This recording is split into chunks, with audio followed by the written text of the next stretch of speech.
Last time हम लोगों ने एसिटल्डिहाइड जो है, या जिसको आप एथेनॉल बोलते हो, एसिटल्डिहाइड, इसके प्रिपरेशन के मुख्तलिफ मेथड्स स्टार्ट किए थे। ओवरऑल हम लोग जनरल मेथड्स डिस्कस कर रहे थे जिसमें आप किसी भी एल्डिहाइड को अगर बनाना चाहो तो कैसे बनाते हो।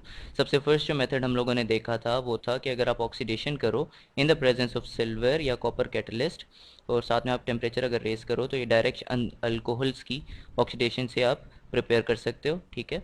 उसके बाद हम लोगों ने जो सेकंड मेथड देखा था वो था हाइड्रेशन ऑफ अल्काइंस के थ्रू आप इसको प्रिपेयर कर सकते हो, जिसमें अल्काइन के ऊपर सबसे पहले तो वाटर जाके अटैच होता है, जो में ट्रिपल बॉन्ड जो होता है वो डबल बॉन्ड में चेंज होता है कार्बन कार्बन का। और फिर उससे नेक्स्ट स्टेप में ये होता है कि कार्बन कार्बन का जो डबल बॉन्ड है वो टोटमराइज हो जाता है, या आप यूँ कह लो कि जो एक प्रोटॉन है, प्रोटॉन आप हाइड्रोजन को बोलते हो, प्रोटॉन शिफ्ट हो जाता है ओवरऑल, और प्रोटॉन के शिफ्ट होने को आप टोटमराइजेशन बोलते हो, और रीशेप हो जाता है कंपाउंड और एक अल्डिहाइड या कीटोन बना देता है। इस प्रोसेस के अंदर आपने ये देखा था कि अगर आप इथाइन या एसिटाइलिन के साथ ये हाइड्रेशन करो तो आप एल्डिहाइड प्रोड्यूस करते हो, जो कि इन पर्टिकुलर अगर बात की जाए तो एसिटल्डिहाइड होता है, या एथेनल भी आप इसको बोलोगे, सॉरी एथेनल। और अगर आप कोई और अल्काइन लेते हो, उसकी हाइड्रेशन करोगे तो आप हमेशा कीटोन जनरेट करोगे। थर्ड जो प्रोसेस हमने देखा था दैट वाज वेकर्स प्रोसेस। वेकर्स प्रोसेस मैंने बताया था कि ये बहुत लार्ज स्केल पे अगर आप कोई प्रिपरेशन करना चाह रहे हो तो उसमें इस्तेमाल होता है। इसमें आपके पास पैलेडियम क्लोराइड या कॉपर, जो कि क्यूप्रिक फॉर्म में क्यूप्रिक क्लोराइड आप यूज़ करते हो। ठीक है। ये डायरेक्ट इथीन के ऊपर अप्लाई होता है। ठीक है। इथीन आप ऑक्सीडाइज करते हो और ये अल्डिहाइड आपके पास प्रिपेयर हो जाता है। इससे जो नेक्स्ट मेथड आपने देखा था वो था direct oxidation in the presence of oxidising agent, जो कि पोटेशियम डाइक्रोमेट और सल्फ्यूरिक एसिड है। ये बहुत ही स्ट्रॉन्ग ऑक्सीडाइजिंग एजेंट है। इसमें चूंकि आपके पास दो पॉजिटिव एंटिटीज़ हैं, एक पोटेशियम और एक क्रोमियम, तो ये दोनों अपने सॉल्ट्स जनरेट करते हैं सल्फेट्स की फॉर्म में, और साथ में आपके पास वाटर यील्ड होता है और नेसेंट फॉर्म में ऑक्सीजन। ये जो नेसेंट ऑक्सीजन है ये फर्दर रिएक्शन करता है आपका किसी भी अल्कोहल के साथ, आप जिसके साथ भी रिएक्शन करवाना चाह रहे हो, और आपके पास करस्पॉन्डिंग एल्डिहाइड प्रोड्यूस हो जाता है। ठीक है। ये जो प्रोसेस अभी मैंने मेंशन किया हुआ है, ये ज़रूरी नहीं है कि आप इथन इथाइल अल्कोहल ही के साथ आप करवाओ। मसलन आप कोई भी एल्डिहाइड अल्कोहल ले सकते हो। मसलन मैं ये वाला एक अल्कोहल लेता हूँ, CHHHCCHHH। अब पहले मैंने प्राइमरी अल्कोहल लिया था, इस केस में मैं एक सेकेंडरी अल्कोहल ले रहा हूँ। ठीक है। और इसमें भी मैं यही करूँगा कि मैं पोटेशियम डाइक्रोमेट K2Cr2O7 और साथ में H2SO4 डालूँगा।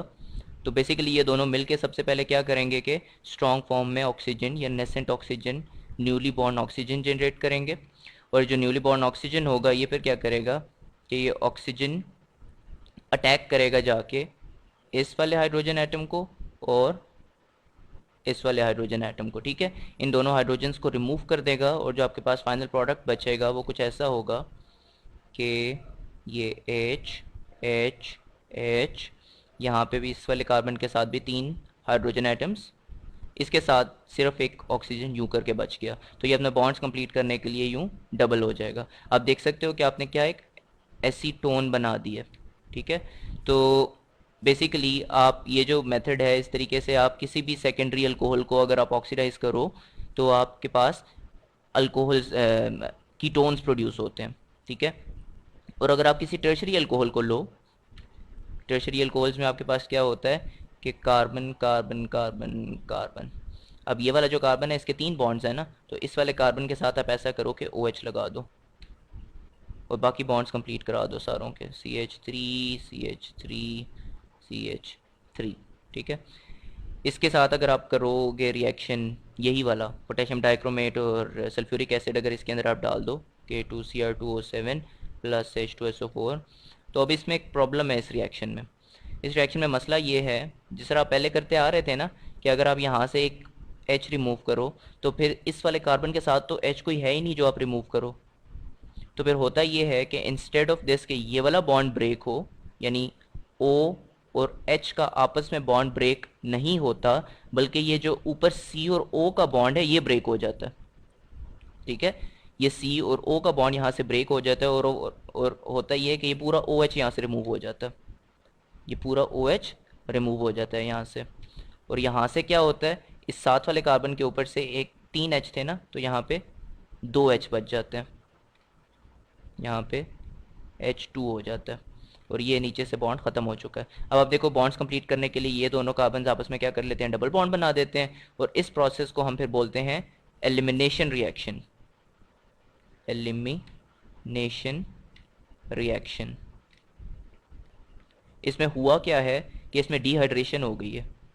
डिहाइड्रेशन, कंपाउंड के एक तरफ से OH रिमूव हुआ है और कंपाउंड के दूसरे हिस्से से एक H रिमूव हुआ है, और वो दोनों मिल के साथ में H2O बना देंगे और एक alkyne produce sorry alkyne produce हो गया।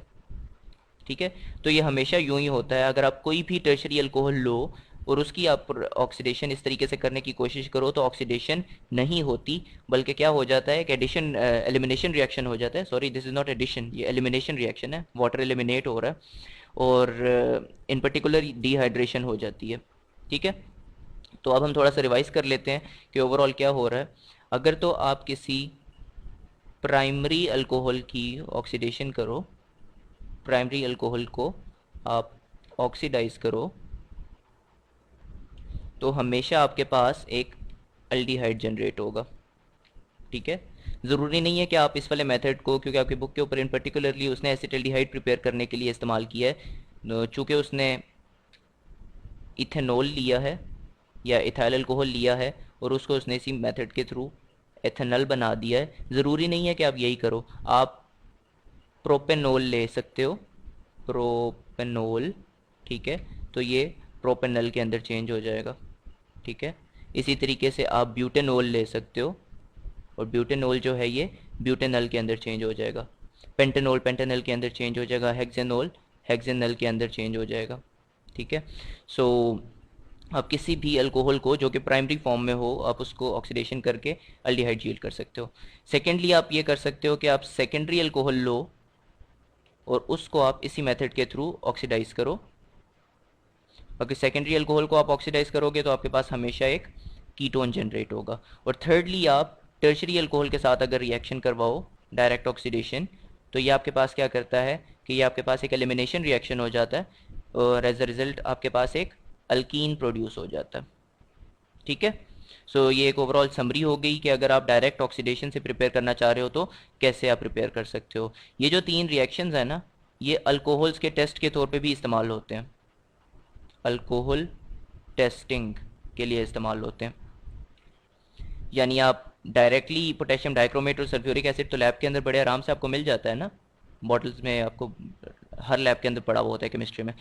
तो आप क्या करो कि कोई भी अल्कोहल लो, उसके अंदर आप ये पोटेशियम डाइक्रोमेट K2Cr2O7 और सल्फ्यूरिक एसिड दोनों डाल दो थोड़े थोड़े, और फिर उसके बाद आप वेट करके देखो।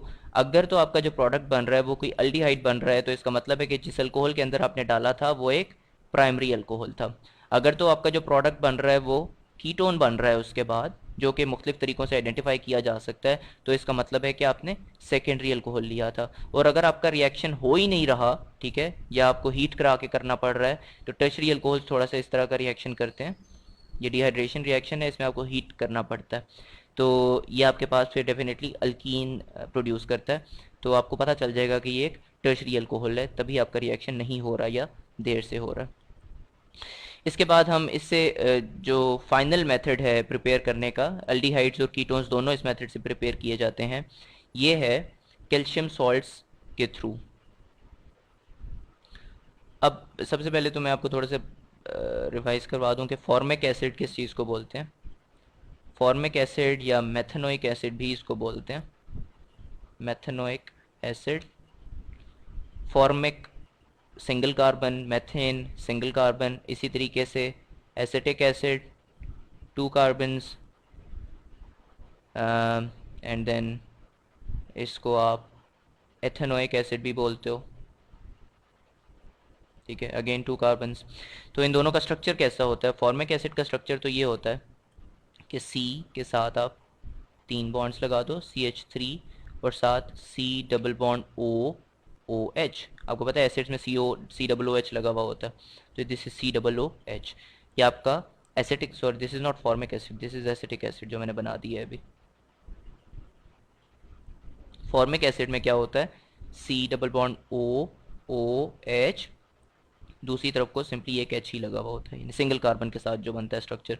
So this is your formic acid. Just for your revision, अब क्या आपको इस बात का पता है एसिड कहते हैं किस चीज़ को है? कोई चीज़ एसिड है या नहीं है ये आपको कैसे पता चलता है? या अगर मैं आपसे ये कहूँ कि एक HCl है और एक HF है, इनमें से स्ट्रॉन्ग एसिड कौन सा है और वीक एसिड कौन सा है? ये कंसेप्ट अब आपका इस लेवल पे आके बिल्कुल क्लियर होना चाहिए। एसिड होता है, एसिड होने का मतलब होता है ability to donate a proton या H+। कंपाउंड जितने आराम से H+ को डोनेट कर दे या अपने से अलग कर दे वो उतना स्ट्रॉन्ग एसिड होता है।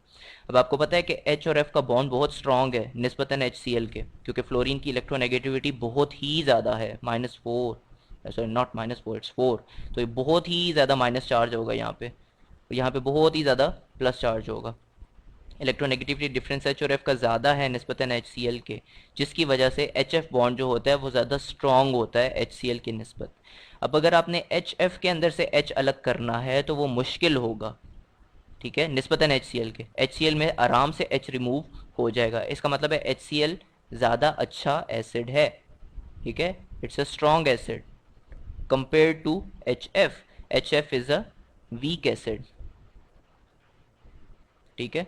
या इन शॉर्ट आप कह दो कि बॉन्ड स्ट्रेंथ जो है वो एसिडिक स्ट्रेंथ से इन्वर्सली प्रोपोर्शनल है। जितना बॉन्ड ज़्यादा स्ट्रॉन्ग होगा उतना कम एसिडिक नेचर होगी, एसिडिक स्ट्रेंथ, ठीक है। तो ये तो बहुत बात मैंने वैसे कर दी है आपको जस्ट रिवाइज करवाने के लिए कि एसिड के अंदर एक प्रोटॉन डोनेट करने की टेंडेंसी होती है। अब HCOOH के अंदर अगर आप किसी प्रोटॉन की बात कर रहे हो तो वो कौन सा प्रोटॉन होगा?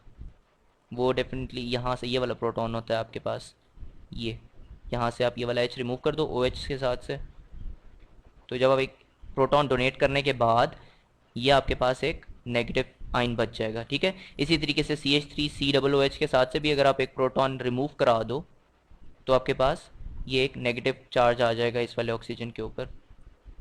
ये जो पूरा स्ट्रक्चर मैंने ड्रॉ किया है, इस पूरे स्ट्रक्चर को आप बोलते हो कि ये नेगेटिव कंपोनेंट है। इस पूरे स्ट्रक्चर के साथ अगर आप सोडियम अटैच कर दो तो ये कहलाता है sodium salt of acetic acid या सोडियम एसीटेट। ये जो भी थोड़ी देर पहले मैंने लिखा हुआ था ना विद नेगेटिव साइन, जिस तरह इसको आप बोलते हो फॉर्मेट, जो फॉर्मिक एसिड से डिराइव हुआ है। इसी तरह ये जो CH3COO लिखा हुआ है इसको आप बोलते हो विद नेगेटिव साइन एसीटेट, ठीक है। अब एसीटेट के साथ अगर आप सोडियम लगा दो, सोडियम विद पॉजिटिव चार्ज, यहाँ पे आप सोडियम में कोई भी पोटेशियम फर्ज करो लगा दो, तो दिस इज पोटेशियम फॉर्मेट या दिस इज सोडियम एसीटेट, ठीक है। ये सिर्फ मैंने आपको रिवाइज कराने के लिए किया है कि अगर आपको कोई किसी भी कंपाउंड का सॉल्ट लिखना पड़ जाए तो आपको पता हो कि आप कर क्या रहे हो। फॉर एग्जांपल मैं आपको कहूँ कि calcium salt of acetic acid क्या होगा, तो आप सबसे पहले तो एसीटेट का स्ट्रक्चर ड्रॉ करो, COO, यहाँ से H रिमूव हो चुका हुआ है और यहाँ पे CH3 लगा हुआ होता है, ठीक है। यहाँ पे नेगेटिव चार्ज होता है। इसी तरह यहाँ पे एक और आपको लगाना पड़ेगा क्योंकि कैल्शियम दो बॉन्ड्स बनाता है। कैल्शियम बेसिकली दो बॉन्ड्स तो उस तरीके से नहीं बनाता क्योंकि कैल्शियम कोवलेंटली तो नहीं यहाँ पे वो होगा। कैल्शियम यहाँ पे Ca+2 है ना, तो ये यूं कर लो, दो इसके साथ यूं बना देगा। तो this is called basically overall calcium salt of acetic acid या कैल्शियम एसीटेट, ठीक है। इसी तरीके से आप कैल्शियम फॉर्मेट भी बना सकते हो। फॉर्मेट में क्या था कि C+O O with a negative sign और यहाँ पे H लगा हुआ था। सिमिलरली एक और C+O and then O with a negative sign and यहाँ पे H लगा हुआ था। और अगर इसके पीछे आप एक कैल्शियम लगा देते हो Ca+2 तो ये दो इसके साथ बॉन्ड्स बना देगा, ठीक है। तो ये आपके पास पूरा स्ट्रक्चर बन गया। अब अगर आप ऐसा करो कि ये जो भी आपने स्ट्रक्चर ड्रॉ किया है कैल्शियम एसीटेट और कैल्शियम फॉर्मेट का, आप इन दोनों को मिक्स करो और इसको हीट कर दो, टेम्परेचर आप थोड़ा सा रेज करो, तो आपके पास क्या होता है कि आपके पास अल्डिहाइड्स प्रोड्यूस होने लग जाते हैं। और इन पर्टिकुलर इसमें अगर आप हीट करते हो तो आपके पास कैल्शियम कार्बोनेट सबसे पहले तो जनरेट होगा। कैल्शियम कार्बोनेट अब कैसे जनरेट होगा, एक तो CaCO3 को कहते हैं ना कैल्शियम कार्बोनेट, तो आप कह लो कि ये जो पूरा पार्ट है ना, CaCO2 था और एक नीचे वाला O, ये CaCO3 एक अलग हो गया, इस वाले के अंदर से भी CaCO3 आप एक अलग कर दो। अच्छा, यहाँ तक बिल्कुल ठीक हो रही है बात। अब आप क्या करो कि ये पूरा का पूरा जो स्ट्रक्चर है इसको इसके साथ बॉन्ड करा दो, और ये जो CH3 है इसको इसके साथ आके बॉन्ड करा दो, इस कार्बन के साथ। तो ओवरऑल आप देखोगे कि क्या चीज़ बन जाएगी, CH3C डबल बॉन्ड OH, यानी ये C डबल बॉन्ड OH ये वाला, और साथ ये ऊपर वाला CH3 मैंने लिख दिया, ठीक है।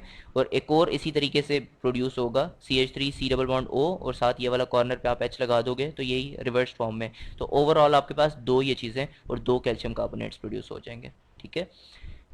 सिंपली बाय इंट्यूशन ये आपको मैंने समझाने की कोशिश की है कि आप किस तरीके से कैल्शियम एसीटेट और कैल्शियम फॉर्मेट को लेके इनको आप हीट कर सकते हो और आप एसिटल्डिहाइड प्रिपेयर कर सकते हो, ठीक है।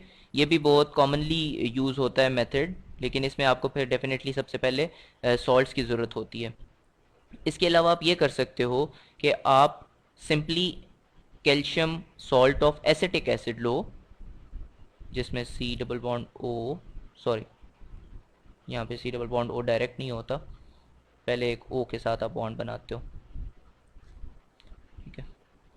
आप यूं करके बॉन्ड बनाओ, पहले O and then C double bond O and यहाँ पे CH3, ये मैंने एसीटेट आइन के साथ कैल्शियम को ज्वाइन किया है, ठीक है। C double bond O and then CH3, ये आपके पास कैल्शियम एसीटेट हो गया। आप अगर डायरेक्ट कैल्शियम एसीटेट को हीट करो, यानी आप इसके अंदर कैल्शियम फॉर्मेट ना डालो, डायरेक्ट आप हीट करो, तो इस सिचुएशन में भी यही होगा कि कैल्शियम कार्बोनेट सेपरेट हो जाएगा, ठीक है। कैल्शियम कार्बोनेट आप एक रिमूव करा दो, यानी CaCO3, ठीक है, 3 ऑक्सीजन और एक कैल्शियम अलग करा दो। तो पीछे आपके पास अब क्या चीज़ बच गई है, एक तो ये बच गया C double bond O CH3, और एक CH3 बच गया जिसका एक बॉन्ड खाली है, तो वो आके यहाँ पे अटैच हो जाएगा।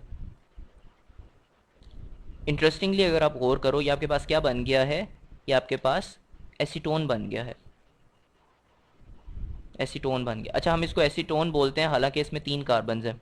इट्स वेरी इंपॉर्टेंट, ये बेसिकली प्रोपेनोन है, लेकिन इसका जो कॉमन नेम है वो एसीटोन है, ठीक है। ये अमूमन बच्चे मिक्स कर देते हैं, क्योंकि मैं आपको अभी थोड़ी देर पहले जब बताया था कि एसिड जब भी कोई वर्ड आता है तो इसका मतलब होता है 2 कार्बन्स, बट जब आप कीटोन्स की बात कर रहे हो यहाँ पे, तो यहाँ पे कीटोन्स के केस में आप एसीटोन में 3 कार्बन्स होते हैं, ठीक है। या आप यूँ कह लो कि कार्बोनाइल वाले कार्बन को आप काउंट नहीं कर रहे। तो आप इस तरीके से एसीटोन प्रिपेयर कर सकते हो calcium salts of acetic acid से, ठीक है। So this is it for the मुख्तलिफ प्रिपरेशन के मेथड्स। हम लोगों ने देखा कि आप कितने आसानी से ऑक्सीडेशन मेथड्स हमने देखे हैं, ठीक है। ऑक्सीडेशन मेथड्स के अंदर सबसे पहले हम लोगों ने वो कॉपर की ऑक्सीडेशन देखी, सिल्वर के प्रेजेंस में ऑक्सीडेशन देखी, और ये आप अल्कोहल्स की ऑक्सीडेशन करते हो। ये सबसे पहला मेथड, मतलब आप रिवाइज करा रहा हूँ आपको। फिर आपने देखा था एक और मेथड जिसमें आप इथीन इथीन या कोई भी अल्कीन लेते हो और अल्कीन्स की आप ऑक्सीडेशन करते हो, ठीक है, तो आपके पास अल्डिहाइड्स प्रोड्यूस होते हैं। और इस मेथड को आप वैकर्स प्रोसेस भी बोलते हो, वैकर्स प्रोसेस। इसके अलावा आपने डायरेक्ट ऑक्सीडेशन देखी इन the presence of potassium dichromate and sulphuric acid, ठीक है। इसके अलावा आपने देखा कि आप डी हाइड्रेशन के थ्रू भी कर सकते हो, हाइड्रेशन ऑफ अल्काइंस, ठीक है। ये भी one of the old methods है, अब नॉर्मली इसको इस्तेमाल नहीं किया जाता। और हाइड्रेशन ऑफ अल्काइंस के अलावा फाइनली आपने देखा कि आप calcium acetate and calcium formate के थ्रू भी अल्डिहाइड्स और कीटोन्स जनरेट करा सकते हो, एसीटेट एंड कैल्शियम फॉर्मेट के थ्रू भी आप ये करा सकते हो।